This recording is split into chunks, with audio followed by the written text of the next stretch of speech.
Hey everyone, welcome to Candidate Spotlight. Today we have with us Vaishnavi Agarwal contesting for the position of General Secretary Cultural Board. Hi Vaishnavi. Hello. So Hi. we'll start with round 1 based on your agenda. First question. Regarding the CBS mentioned in your agenda, what are the specific reasons for its inaccessibility and underutilization to date, and what concrete steps will you take to resolve these issues before proposing any restructuring? So, CBS used to function as a independent body until 2019. Then, after 2019, it got due to COVID and other things, the technical skills were not just passed. So now CBS needs to restart it. Currently, there is a lot of technical equipments available, but the issue with us not being able to use them is that there is not much information about it. Like, people don't know how to use these equipments. So the very first thing before any restructuring is to be able to teach the people who are already in CBS and people from the relevant clubs like Octaves and Lumiere about the technical equipments that we already have present through technical workshops and bringing people from outside and teaching the members here. That would be one of the very first steps that we'll be doing before we go through all the process of orientations and workshops, getting more freshers in. That'll be there. On to the next question. Your goal of expanding participation national level cultural events is ambitious. Beyond the Inter-IIT, could you provide a target list of festivals or competitions where IIT Guwahati's current participation is low and where you intend to increase outreach during your tenure? Okay, so the clubs currently already participate, a few clubs already participate in outside competitions, while it's still limited to the number of clubs that are going out. When I say that I want the outreach to increase at national level, it's about the competitions like say IFP. We have the Indian Film Project. Only Lumiere used to participate in there. Last year, Montage did and had a very remarkable result as well. But IFP still has 6 modules. It also provides music, it also provides speaking arts, and it's a 50-hour challenge. So it is an accessible thing. It's not going at an over ambitious level. Then a list of competitions that I can provide is even in Northeast side. Northeast is said to be one of the main centers for music, rock music. Still, us as Octaves or just us as the music club have not been able to tap into that potential. And apart from all these, there are also festivals and events that are done by other IITs like Antaragni from Kanpur and the Madras festival. We can go into those festivals, we can participate there and target their main skill levels. Like we can go to Kanpur for their dance, or we can go to Madras for increasing our quizzing culture. So these are. On to the next question. When almost every student has access to almost all the web series, how do you plan to implement your movie screening agenda? If attendance at screenings declines over time, what strategies would you use to revive student interest? Okay, I'll take the question in parts. The first thing says that students already have access to web series. True, we do have, we are able to see all the movies or web series on our laptops. But my agenda is not just only about bringing movies to the auditorium, but also bringing the whole community, a student community, to the auditorium. The agenda is about how we can provide them a shared cultural community space where they can come forward with their friends. The agenda, the vision is that people sitting in, say, in their labs, in their classes, are looking forward to the upcoming movie that'll be played in the audio. Coming to the second part, which was that if the attendance declines, then as it's written in my agenda description as well, we'll work on a feedback system. It's not that we'll just screen movies.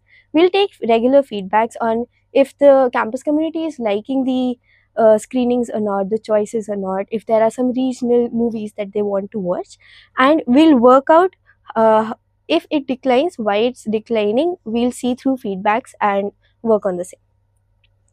Given the significant budget required for movie licensing, have you consulted with the relevant authorities, and how do you plan to secure and manage the necessary funding for this initiative? Right. So for the budgeting, I already had a word at administrative level with the Dean of Student Affairs, and there are some possible workarounds for the same. So as of now, we do have the budget for the movie screenings. On to the next question. At the end of your tenure, what is one measurable change in IIT Guwahati's cultural ecosystem that you want students to clearly notice?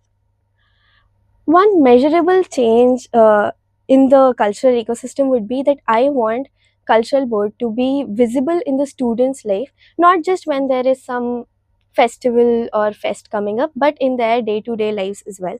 Not apart from them participating in the clubs or not. One thing that should be there is they are able to feel how culturals are important in our lives. And one, yeah, that's it. What is one structural problem in the current cultural ecosystem of IIT Guwahati that you believe previous cultural secretaries failed to address, and how will you solve it differently? Again, coming to the previous answer as well, one structural gap, I would say, not even just an issue, is that we are not able to bridge the gap between an average student on the campus and the cultural board. While we are looking forward to the clubs, while my vision also includes how I will tap around their skill sets and how I will tap around their participation. The major gap that I see in cultural board is we are not able to look after the average student who doesn't have enough time to commit to the clubs, but still needs the cultural outlook. So one major thing I believe is that increasing community level workshops, it could be through the movie screenings, it could be through the CBS live broadcasting, where if you don't have time to attend the event, you can of course attend it through your live broadcasting. Increasing number of workshops, not just at technical levels, but through a structured orientation plus workshop structure, bringing out students from their hostels to the clubs so that we can increase participation in the board itself. We'll move on to the rapid fire. What is the name of DepSoc Kala event? Vimarsh. How many cup mentors were introduced this year? 14. What are the updated fest fees for continuing students, and what is the fee for first year students? The updated fest fees for continuing students was 700 and 1300 for the new students. Total number of modules in Manthan? 10. Under which board does the CBS operate? CBS operates jointly under Cultural and Technical Board. List the names of 4 theme nights of Alcheringa. Okay. Day 0 is Saaz, day 1 is Blitz, day 2 is Jaugurnaut, and day 3 is Crescendo. What was the total number of cups and modules in Inter-IIT 8.0? The total number of cups in Inter-IIT 8.0 were 12. The proposed modules initially were 46. There were 44 modules in Inter-IIT 8.0. Who are the members of Cultural Board Council? There are currently 11 Gymkhana members, excluding the GS, and 1 extra. So the overall coordinator, the events head, the Inter-IIT coordinator, then we have the finance head, the PR head, there are 2 media heads this time. Then we have design head, we have Rose editor-in-chief, we have 2 content and design heads for Rose, and we also have the contingent leader, which is not a Gymkhana member but a part of council. Your role includes managing fests. Could you state the total number of Gymkhana PORs currently associated with Alcheringa and number of PORs associated with Spicmacay? Right. So usually Alcheringa has 20 PORs associated with them, but this time there were 19 since they had only 1 WebOps head. Also with Spicmacay there are 16 PORs associated. That's all for the questions. All the best for the election.